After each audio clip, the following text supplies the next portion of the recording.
item 2.1, proposed Title V change to establish system-level enrollment priorities. Vice Chancellor Michalowski, I believe, and is this yours?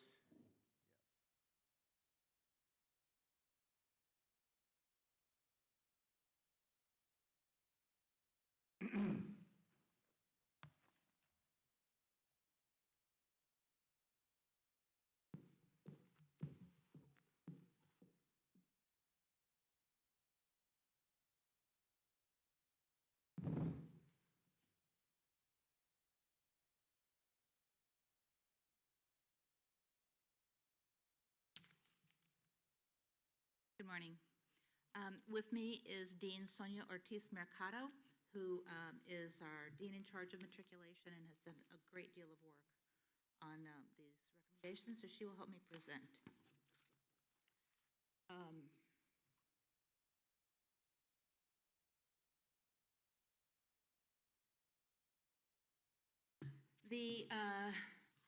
This is an action item for you, adoption of Title V regulations on enrollment priorities for the California community colleges. As you are aware, these proposals have grown out of the work of the Student Success Task Force.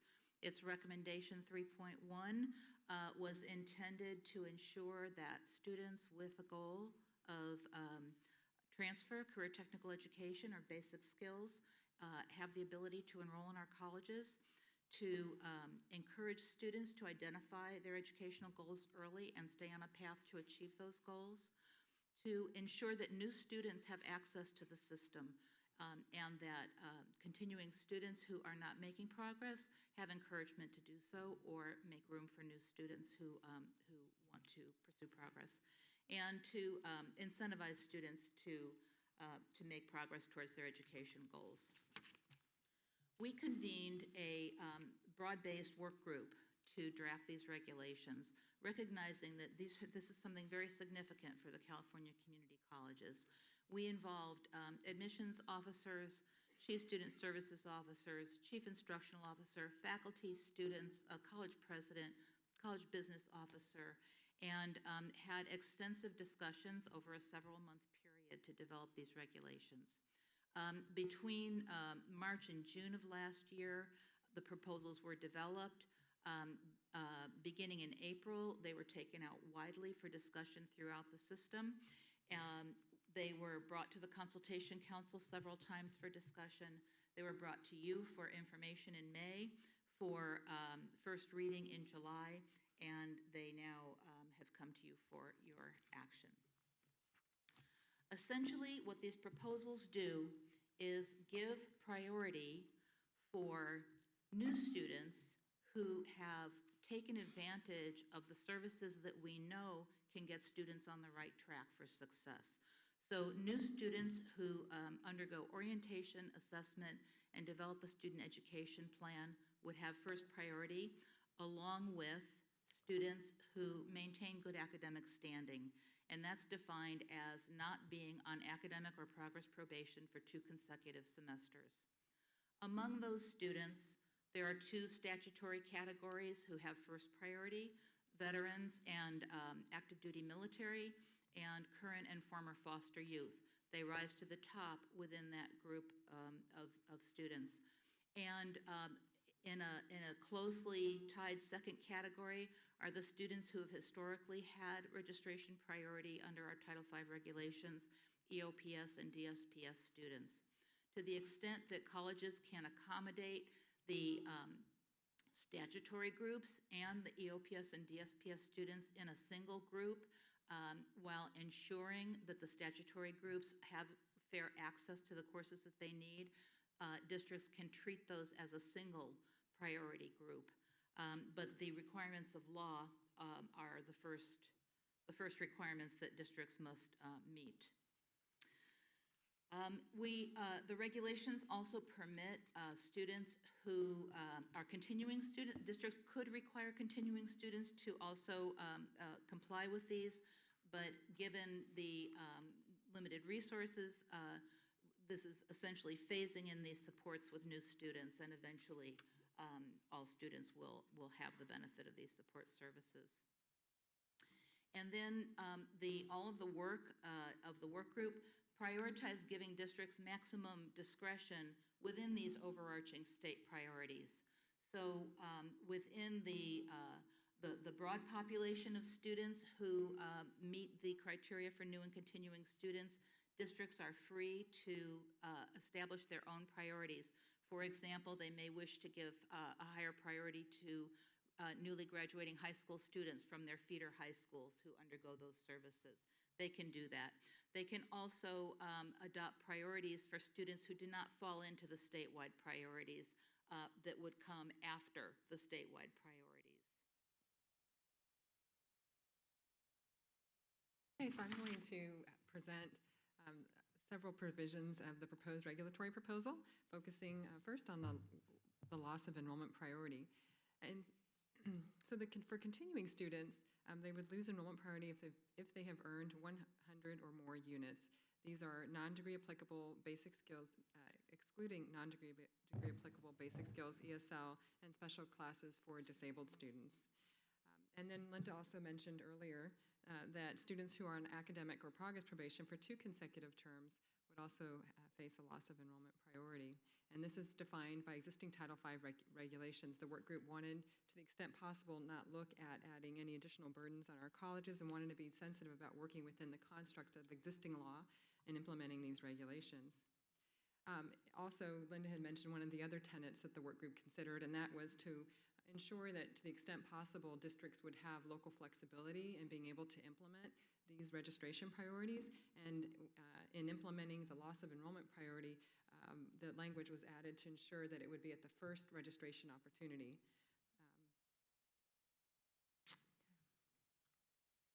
On exemption.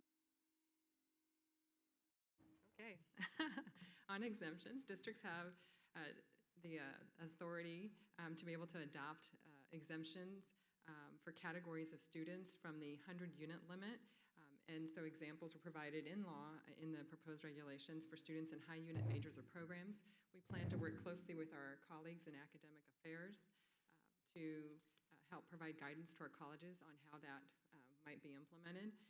Districts also have the ability to exempt units earned for international baccalaureate, credit by exam, and other programs.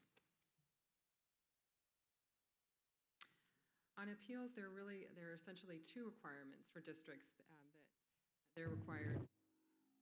Okay, I think I need to stand back. This is very sensitive. They're required to establish an appeals process due to extenuating circumstances. Verified cases of accident, illness, or other circumstances beyond the control of the student. Again, in this case, we wanted to mirror the language in existing Title V on extenuating circumstances. That was defined, in particular with the language that we had for the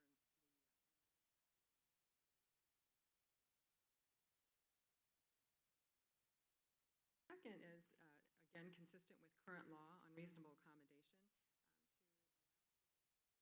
right of appeal if they were not provided, for disabled students in particular, if they were not provided a reasonable accommodation in a timely manner.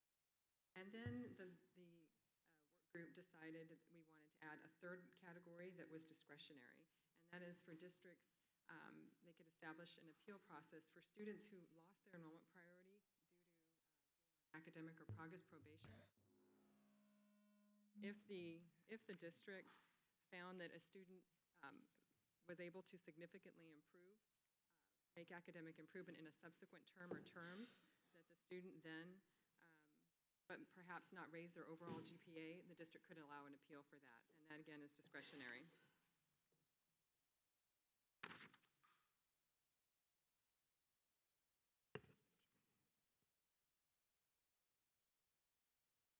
Another significant component of the work of the work group and the regulations that are before you is an emphasis on ensuring that students have adequate notification of this change in policy, so that beginning assuming these regulations are adopted today, Sonia will talk about the timeline, but beginning in the spring term, colleges will begin notifying students of the new policy.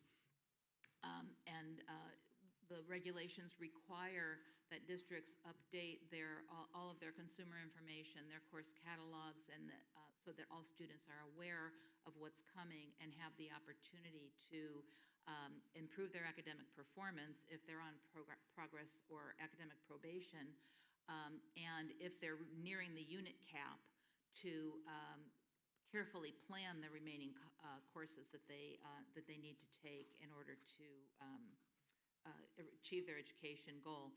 So students will have a full year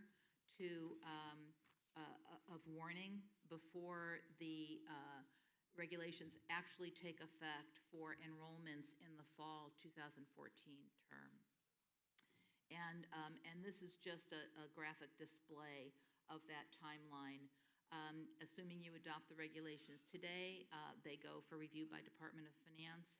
Assuming we get their approval in November, the regulations could be effective in November. And beginning in the spring term, colleges would begin communicating to students, and we intend to develop some materials that will help colleges to do that. And then in fall of 2014, students will in fact have their enrollment priority determined by their status at the end of the spring term. We have tried to look at our existing data to determine what the impact of these policy changes will be. And we believe that the numbers are modest in terms of the students who will be directly affected when these policies go into effect.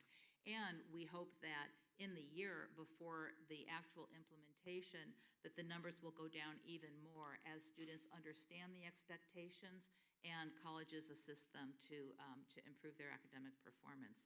So in looking at students who have reached 100 units in their education program, it's essentially less than 52,000 students statewide. That's about 2% of our credit enrollment. And that ranges from less than 0.5% at one college to a little over 3.5% at a college. Similarly, on students who have been on probation for 2 consecutive terms, there are approximately 79,000 students statewide based on past practice, and that ranges from under 2% at Copper Mountain College to almost 6% at City College of San Francisco.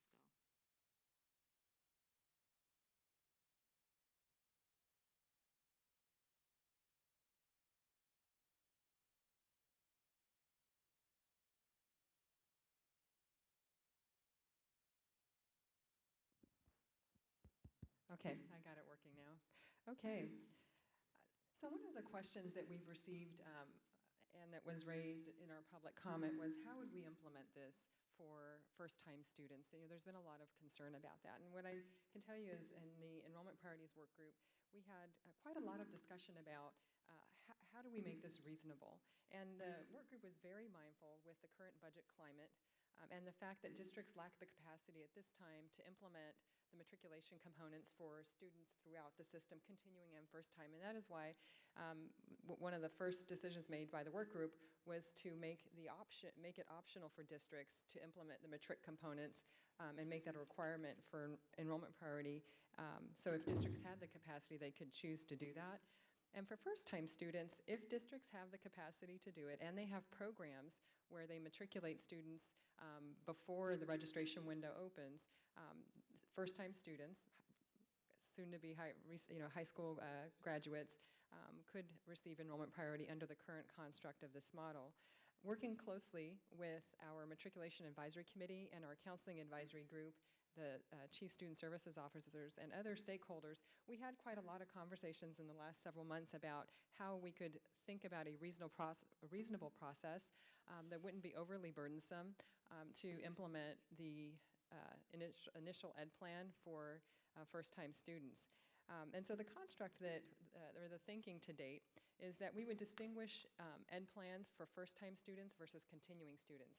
For those students who are coming into our system, that what we're talking about is providing an initial ed plan. just to provide them guidance, to help them with their course selection, help them refer them to services, that this ed plan could be 1 or 2 terms in length. Currently, Title V is pretty broad in defining ed plans. The only requirement in existing Title V is that they be either electronic or in written form. So as if we look at the passage of SB 1456 and we look at revisiting Title V on how matriculation is defined, we may revisit how we define that in current law. But to make this process more reasonable, what we are thinking about is an initial ed plan, and we're distinguishing that from how the Academic Senate, in the role of counseling faculty, have defined a comprehensive ed plan, which is multiple terms in length and is a lot more prescriptive in the courses that students would take over the course to help them accomplish their educational goal. And so we wanted to highlight that. A second tenet is, to the extent that we can leverage the work of existing categoricals, EOPS, CalWORKS, DSPS with their student educational contracts, that we wanted to do that. We wanted to work, and then of course with the financial aid requirements that students have ed plans and have ed goals, we wanted to work within the existing constructs of what's already required by law or programs. We have, what we found are there are many districts. One example is Long Beach City's College Promise Pathways, and we hope in the future to present to the board promising models where colleges have moved forward to implement the Student Success Task Force recommendations and have found creative solutions in how to approach matriculating first-time students coming into the system, continuing students. And so we wanted to highlight in particular today, just briefly, Long Beach City College's Promise Pathways program. And this is one where they're working with Long Beach Unified School District. They are matriculating and providing assessment orientation and an initial ed plan for their high school graduates who are going on to Long Beach City College. And so we hope to highlight some of those models at future board meetings.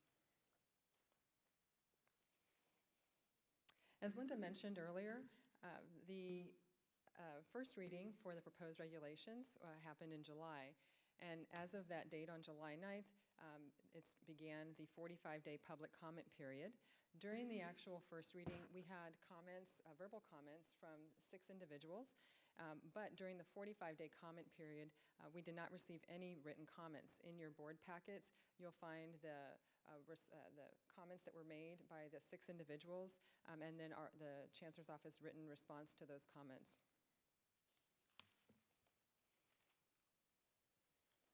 So we believe that the system representatives have engaged in a thoughtful process to develop these regulations that are before you today. They are significant. As much as anything, they will lead a cultural change in the California community colleges, whereas historically we have said to the people of California, come, take whatever you want, stay as long as you want. We will now say, great, why are you here? Let's figure out how to attain that goal, and we will support you to attain that goal. So it's a different approach to how the courses and services of the California community colleges are offered to the people of California. It's not insignificant. It's very important, and it's an important first step in accomplishing the goals of the Student Success Task Force. So I ask for your approval of the regulations. Thank you, Vice Chancellor and Dean. And before we get to a board member discussion and our public comment, I would like to thank once again and acknowledge the terrific work of the chairman of that task force, our member Peter McDoodle. Heavy lift, Peter, and Manuel, Chancellor, and an amazing piece of work. So kudos to you and your leadership on this. With that, any comments, questions from members before we get to our public comment? Member Ramos and Member McDougall. Thank you. Great presentation. Thank you so much. I think that, obviously this is a very, very important next step in our important process to advance Success Task Force recommendations. I've had some feedback offline from groups like the Campaign for College Opportunity, which consists of, as we know, many educator leadership groups, civil rights advocates, business leaders, good government champions, and they are wholeheartedly behind our efforts to advance this next step. So having great regard for those kinds of representatives, I'm certainly supportive. I guess what I'd want to know is, I'm really pleased to see the Long Beach City College model lifted up as an example of what other campuses and districts may be able to do in this space to move us forward. And what I'm wondering in that connection is whether there is some kind of a tool other than the report card that we're going to be establishing that can help the system practitioners identify what other campuses or districts are doing so that they can, rather than having to invent it from scratch, replicate or adapt those models to make it work. Is there some kind of a system that, or instrument that we either have in place or could develop to that end? Yeah, I think we could perhaps formalize looking for those models, but in fact, we have been identifying promising practices among the colleges. Vice Chancellor Feast, our communications division, have tried to highlight some of those. The chancellor has gone to some of the colleges and, tried to bring some attention to those kinds of promising practices, and we will definitely continue to do that. I'd also like to add that what we have in the works is to do a system-wide survey of our colleges. So as we look at, especially as we look at SB 1456 and how we might implement that, being able to really capture and share any best practices that our districts have been able to move forward with is going to be critical. Great, great work. Thank you. Member McDougall. Three comments. Number one, I want to thank Vice Chancellor Michalowski for her work, particularly with the implementation teams and with the consultation council. That is extremely important in getting buy-in through the system, and I recognize the time and effort that goes into that, and there's real appreciation for that being done. The second point is a concern that I have based on the report, and that is the differentiation between the initial educational plan and, if you will, a stronger plan that comes up later. If there was one thing that was clear in the research, it was that the importance of that sense of goal and goal definition. And we know that we have always had general goals that the student had to have: career technical education, focus, associate degree, transfer, etc. Those have been insufficient in terms of giving, for the most part, a sense of purpose. So I'm very concerned with what is meant by the initial educational plan and how much will go into that. I recognize while I make these comments how stressed our campuses are with the lack of counseling and advisory resources. But I'm concerned with that, of stepping away from the importance of goal definition with a level of specificity that's truly going to make a difference in terms of student focus. The final comment, I believe, connects to Board Member Ramos's comment, and that is that I think it becomes particularly important as we monitor the results of our Student Success Initiative to look at campuses where problems may be continuing and being able to share best practices with them. It puts the Chancellor's Office, I think, in a wonderful role of being able to assist and support development. And the ARC program that we'll hear about later from Vice Chancellor Perry will provide that focus to be able to follow up. So I think connecting best practices to where there are demonstrated gaps in goal achievement becomes a very, very important activity. But if I may, I'd like to have a little more clarification on this initial educational plan, the degree of specificity that is expected for it, and thoroughness, so that we don't lose the gain that was intended. Absolutely, the goal is to help students to define early on what their goal is and what they need to do in order to achieve it. But I think that we're taking kind of an incremental approach, both because students have really expressed a concern in this whole process that they have the opportunity to explore and figure out what they're doing. And so we're going to provide encouragement in the form of asking everyone, why are you here? What is your goal? And if a student doesn't know, they're going to be told that they're going to have to figure out a goal within a period of time. And they're going to be given a recommendation of courses that are exploratory towards determining a goal. So if you have a student who comes and they know they want to transfer, but they don't know what their major will be, our vision is that they will be given a schedule options that are general education towards that transfer goal, and then resources that will help them to define their specific major. And all of this with an encouragement and an expectation that this is what you do.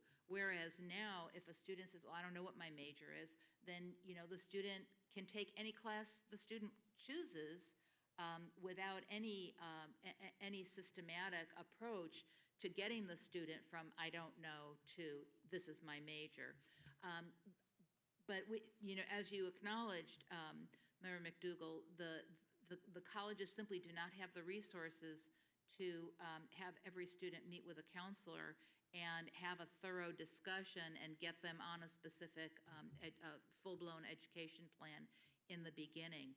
I think that our intent is to work with counselors to develop software tools that will help the more self-directed students advise themselves, so that more counseling time will be available for students who need a higher degree of handholding.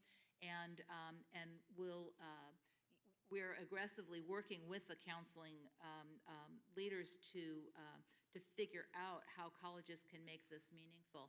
And you'll be hearing a great deal more about this, assuming SB 1456 is signed.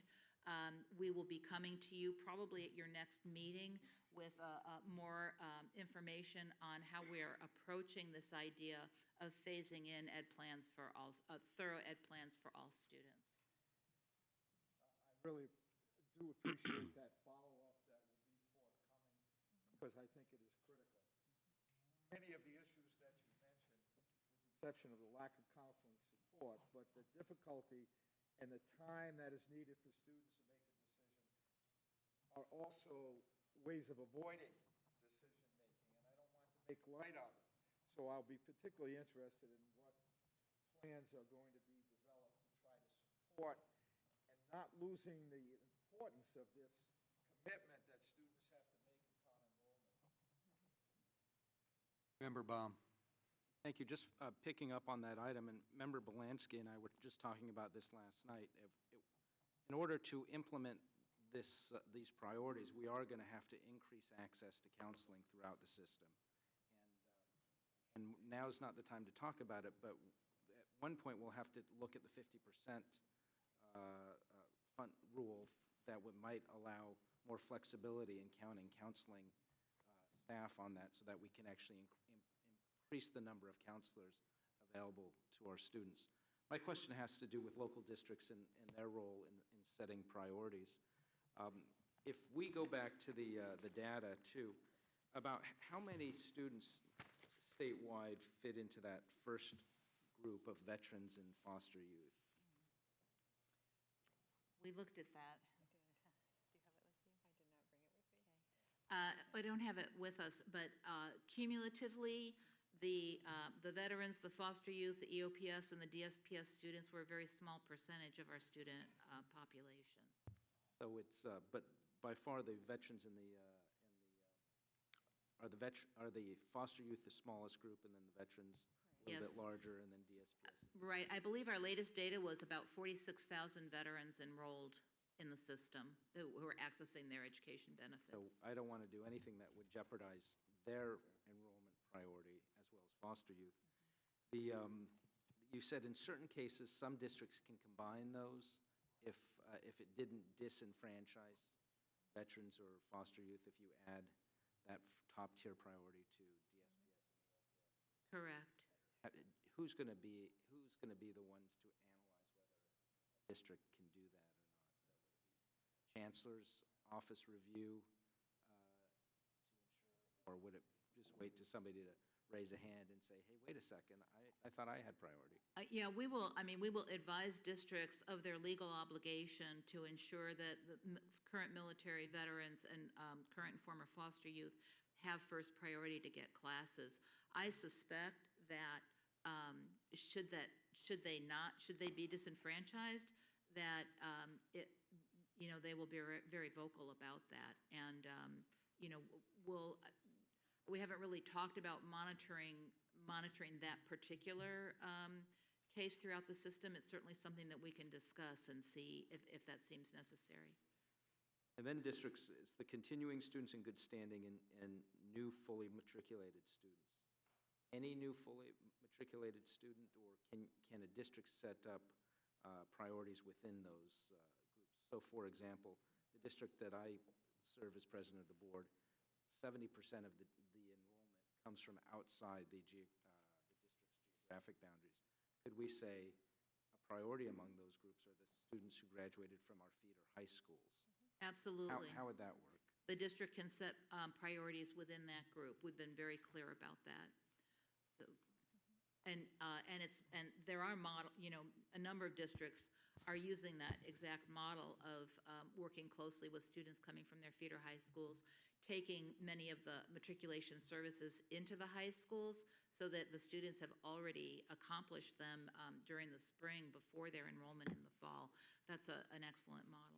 Other groups, so we have a child care program, so we have a lot of CalWORK students also. Can we create a priority for CalWORK students? Yes, you can, as long as it's within that overall group of students who've done orientation assessment and have an ed plan and continuing students in good standing.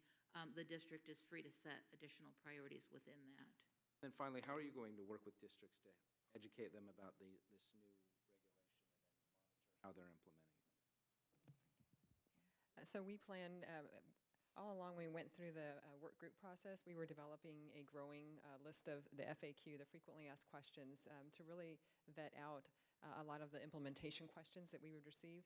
We plan to use that as a foundation to develop guidelines to the field, and then we will be presenting at various upcoming conferences and working closely with any of the conferences that are hosted by groups such as our Admissions and Records Associations, the CSSOs, and others to make sure that we can get the word out. So will you be tracking statewide what districts are doing and being able to report back, or for us to monitor the impact of the enrollment priority? Yes, we will do that.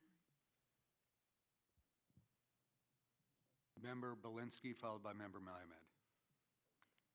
Wanted to throw in a couple of comments with regard to the student educational plan, because I like the fact that there's the recognition that not all students are going to be the same, and that not all students can go through the same process in the exact same ways, that you're going to have to make adjustments for students. And we find too many students who come in, they don't have an educational goal, but on top of it, they take the assessment test and suddenly realize, I have to start in arithmetic. I have to start in basic English. And so the real mode there is going to be to work with students, to get them through those basic skills classes so they can pick a different objective that fits. So, I mean, there's just these different kinds of things. I think saying to people, you need an ed plan, yes, I think counselors agree with that. Or you need to come up with group counseling methods to do ed plans, or like the example of Long Beach of create cohorts of students so you get students with similar skills working together. So, I mean, I think strategies are coming up and people address it, but I just agree that we need to really realize you have to work with some students in very different ways than other students. They're not all the same. But I do think it puts out the realization we need to do something. We need to create new things that we've never done before, and I think a lot of colleges are doing that. And just one other comment in that with regard to where some of this gets laid out. Every year the RP group, and I think we have some connection with the RP group, does a Student Success Conference, and they are rolling out statewide what colleges are doing and showing best practices so that we can all go to a conference like that and learn from one another.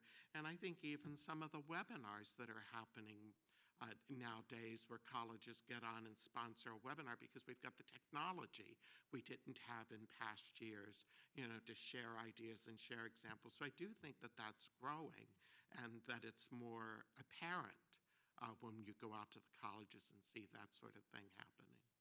Anyway, my comments. Member Malumed. I just wanted to thank you for highlighting my hometown, City College. And just to add a little information, the promise also gives you free tuition for your first semester. And the college has been fundraising for this for, I think, about 4 or 5 years. So these thoughts have been around for a little bit and percolating. So thank you. Chancellor Scott would like to say something. Well, let's first, what was the problem? In other words, what were we trying to address? I think the most telling statistic that brought us all up short was when we discovered that when we took that 8% cut between 08-09 and 09-10, that we had 133,000 fewer first-time students that enrolled. That wasn't because the demand went down. That was because they were at the end of the line. And we began to see, wait a minute, if our enrollment priority is simply to say if you're a continuing student, you get ahead of all first-time students, maybe that's a faulty way to divide our enrollment priority because we didn't create this scarcity, but we have this scarcity of courses that we can offer, and therefore we've got to look at some way in which we give priority enrollment. Well, we decided that maybe somebody who had lingered around and was taking more than 100 units really didn't deserve to be put ahead of somebody who was trying to get in to transfer. And so that's why we put the 100-unit on to say, now it doesn't say they can't enroll. It says that they are not able to enroll ahead of the first-time students. So if there's still some classes, they can enroll. We also began to question whether or not those students who weren't making any academic progress deserved to enroll ahead of the first-year students. The question seemed to be, no, they don't. So that's the reason for that. Now, they have really worked hard on this issue of an educational plan. What would be the best plan if we had the money? The best plan would be for every student to sit down with a counselor and to go over an ed plan in their first year. And incidentally, at West Hills College, that's what they did. They took all these feeder high schools, and they were willing to put out the money. But we heard from the field a legitimate concern. We don't have that kind of workforce to be able to do that. So what we have here is a modified educational plan. If colleges want to go full blast like Long Beach City or like West Hills, we'll encourage them to do that. But if we were to place a requirement on all 112 colleges, they would naturally come back and say, we don't have the resources to do that. And so we have to have some kind of ed plan that they can do rather quickly rather than one that would require every one of them to sit down with a counselor, because unfortunately most of our colleges don't have that kind of counseling workforce. Now, one of the neat things about Senate Bill 1456, it suggests a matriculation, a full-fledged matriculation, but it puts a caveat on it by saying, wait a minute, until you have the money, we're not going to enforce this, because we know, we had reaction from the field, a beleaguered bunch of colleges which were doing everything they could and saying, wait a minute, if you give us a whole lot more requirements and you don't give us the money, we can't do it. So we encourage them to go to more of a full-fledged kind of educational plan, but we won't require that because we just don't think the field is ready for that. So this recommendation is one that has been vetted. Does that mean everybody agrees with it? Of course not. The Student Success Task Force, one of our first rules, when we adopted the 22 recommendations, we said we can't reach unanimity on everything, because, if you require unanimity, you give somebody a veto, and you never will get much of a change that way. But this is a change that we're convinced will increase student success, at least to make a beginning student think about what it is they want to do, because all the studies say that students don't do optional. And when students come in and they have no idea what they want to do and they just kind of wander around in the curriculum, a lot of times they wander around and then they wander out. And that's kind of a sad thing that's happening. So I would have to say Linda and Sonia have just done a terrific job at working on this. I think I had a vision, but I don't know that I ever had the patience that they had in listening to the whole field and coming up with what they consider to be the best way. We ought to have priority enrollment. I don't think there's any question of that. When you have a scarce resource, and if you just simply have some very loose rules, then you really don't give priority to the people who deserve priority. And I think all of you in the community colleges, you've heard from those parents and you've heard from those students, and they're trying to get in because they want to transfer to the University of California, or somebody else wants to get in for the first time because they've lost a job and they want to now train to be a nurse or something, and they're shut out. They can't get in. That's not right. So some way, somehow, we've got to say, maybe this group deserves first shot, and this group, if there's still classes left, they can get the second shot.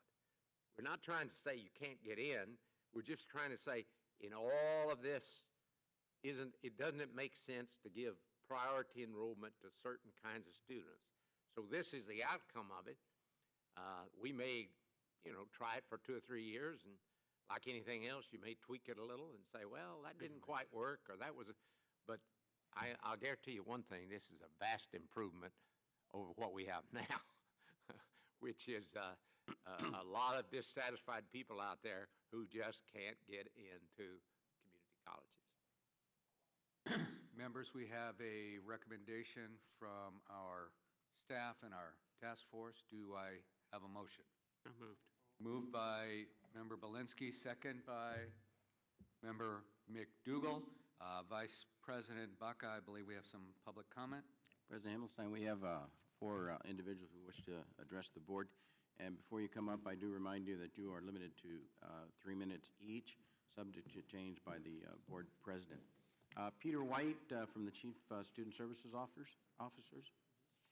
Peter White.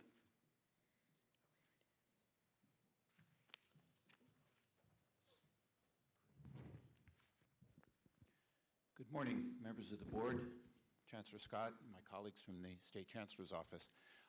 I'm the Vice President of Student Services here at San Diego City College, and in that capacity, I'll echo President Burgess's warm welcome to City College and to San Diego in general. But I'm here this morning in my capacity as the immediate past president of the Chief Student Services Officers Association. Our association president, Dennis Bailey, could not be here this morning, and since it's a walk of about 5 minutes for me to come over and speak with you, I graciously volunteered. You've heard from the CSSOs before as this item has come up for your consideration, and much of what I have to say this morning is a repetition of points that we've addressed in the past. The handout that came to you just this morning, and I'm sorry it didn't come earlier, is very similar to what you received at the July board meeting, and we're not making any additional points in that regard. But I do want to reiterate the support of the CSSOs for more closely managing enrollment priorities, and point out that most colleges and districts have already been doing this over the past several years in the face of rising student demand, budget cuts, staffing reductions, and the difficulty of meeting that demand on decreased course offerings. We reiterate our support for rewarding or incentivizing participation in matriculation services, progress towards a goal, unit accumulation limits in line with that goal, and good academic standing. This is balanced, however, by the CSSO's very serious concern about the underfunding of these same matriculation services, to which we are now going to be further incentivizing students to take advantage.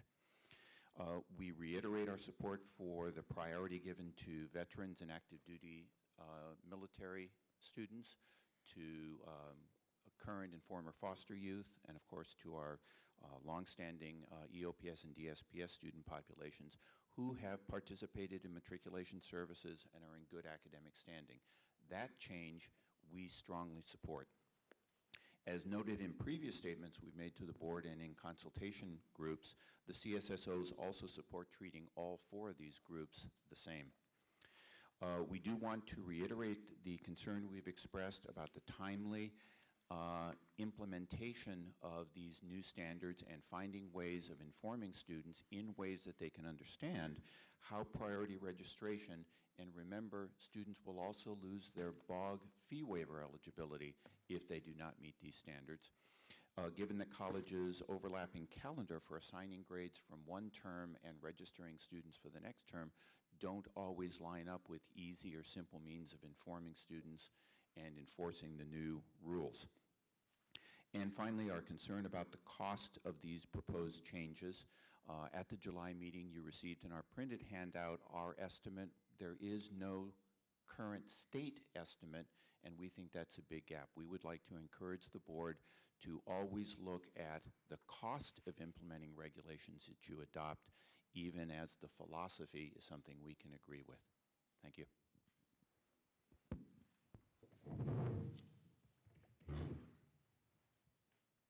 Jennifer Escobar from the Campaign for College Opportunity.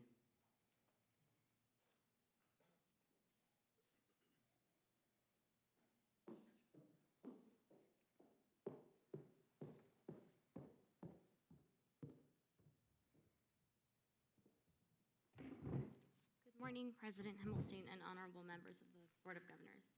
My name is Jennifer Escobar, and I'm the Community Affairs Associate at the Campaign for College Opportunity and a graduate and transfer student from Chaffey College. As most of you know, the Campaign for College Opportunity is a broad-based bipartisan coalition, including business, education, and labor leaders, that is dedicated to ensuring the next generation of Californians has the opportunity to go to college and succeed. The campaign is proud of the hard work done by the Chancellor's Office, the Student Success Task Force, and the Board of Governors to focus on improving college completion, particularly during this time of limited resources. Putting student success front and center of the community college agenda is critical at this juncture, as our great state is getting further and further away from producing the 2.3 million additional degree and certificate holders necessary to meet workforce needs and strengthen the economy by 2025. According to Divided We Fail, only 3 in 10 community college students are successfully transferring, earning an associate degree or vocational certificate within 6 years. Barriers to success have been compounded by budget cuts, which have forced thousands of course offerings to be slashed and nearly 500,000 students to be put on wait lists. These 2 facts combined make it imperative that we provide students with a clear direction at the beginning of their educational journeys and prioritize student enrollment for those eager students who have a plan. Already, West Hills Community College District, Long Beach College District, Riverside Community College, San Bernardino Community College, and Victor Valley College are pioneering the way in rethinking and reprioritizing student enrollment. These colleges are finding solutions to better serve their students and prioritize support for eager students ready to pursue a degree, transfer, or a vocational certificate. Today, we are asking the Board of Governors to take this pragmatic policy reform to scale so that all students in California community colleges benefit. We are joined by over 30 business and community organizations that supported the task force recommendations in January, who keenly understand that enrollment prioritization has the potential to ensure that more first-generation college-goers, low-income students, and students of color get the courses they need so that they persist beyond the first year and complete. California's Economic Payoff, a recent report by researchers at UC Berkeley, found that the return to the state of California for every dollar invested in students who complete public higher education is $4.80. double the return for students who do not complete, which is $2.40. Instituting statewide policies like enrollment prioritization is good for students and the state, and we applaud the Board of Governors for their leadership on this critical issue. Thank you.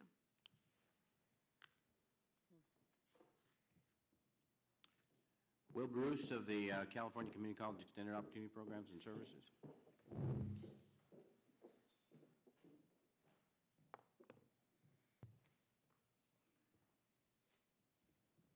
President Hempstein, Vice President Baca, Chancellor Scott, members of the board.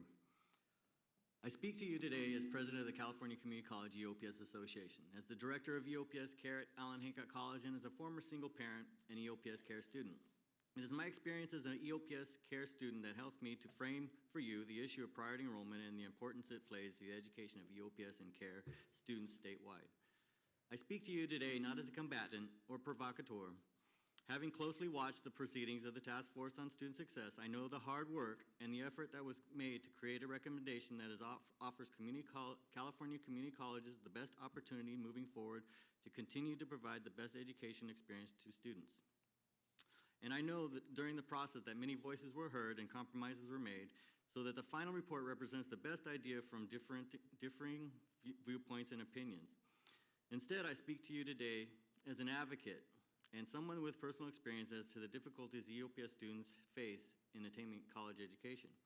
EOPS programs has asked students to work with our counselors to develop comprehensive education plans, and that lists all the classes that they need to complete in order to reach their educational goal. In exchange for agreeing to follow these educational plan, EOPS programs historically by mandate of Title V Ed Code and in cooperation with districts have agreed to provide EOPS students with top-tier priority enrollment to guarantee that they will be able to register for the classes they have agreed to take. This agreement has benefited our students so much that over the years, other special populations have been added to this tier of priority enrollment, and we have welcomed that inclusion. Students in this tier have represented most disadvantaged and underserved students in California community college system, and priority enrollment has gone a long way to level the playing field. In providing a new framework for priority enrollment for community college district, the Task Force of Student Success saw fit to create multiple tiers of enrollment, and EOPS was dropped to second tier. While we certainly don't mean to quibble about which students were included in the top tier, we are a little perplexed to why our students who have clearly benefited from past practices have now been delegated to a lower tier. Just as we are inclusion in sharing priority enrollment with other population students, we feel there is room in the top tier to include EOPS students. The Task Force on Student Success modeled many of the recommendations from the tested and proven results of the great social equity and legislators enacted in 1969 when they created EOPS program. So it seems a little strange for the Task Force to, on one hand, commend the success and innovation of the EOPS program, and on the other hand, diminish one of the capacities of the program that has contributed greatly to that success. In closing, I would like to say that my predecessors and I felt privileged to be given the opportunity to advocate before groups like this on behalf of our students. We are grateful for the recognition of our efforts for the Task Force Student Success and its naming us in the recommendations, therefore granting us certain rights and privileges. As we welcome new leadership and new focus on providing equity education services to the 21st century students, the California Community College EOPS Association is thankful for our past inclusion in the process and looks forward for continuing to work with the parties and ensure that all students, regardless of social and economic status, have opportunities to enjoy the rewards of obtaining a college degree from a community college. Yeah. Thank you. And I'd like to thank you for using Allen Hancock College as .47 of 100-degree students. We get them in and get them out quick. Thank you. Rich Copenhagen and Joseph Tucker of the Student Senate for California Community Colleges.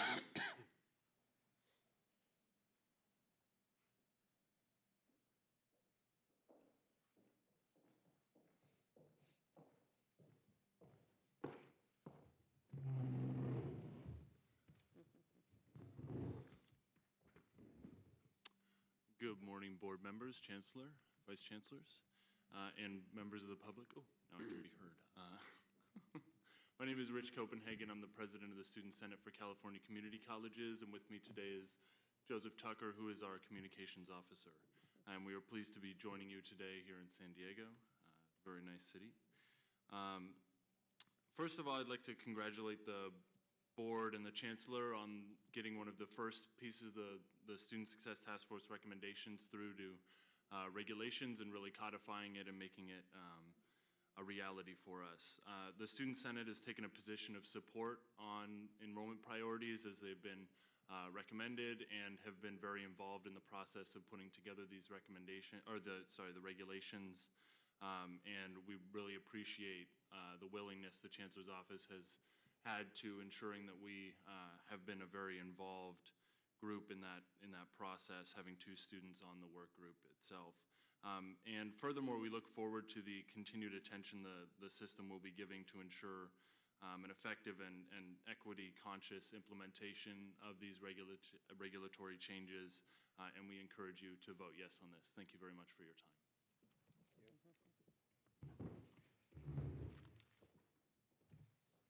President Himmelstein, those are all the speakers on this item. Okay, we have a motion to approve the recommendation by Member Belinsky, seconded by Member McDougall. Any further discussion? All those in favor? Aye.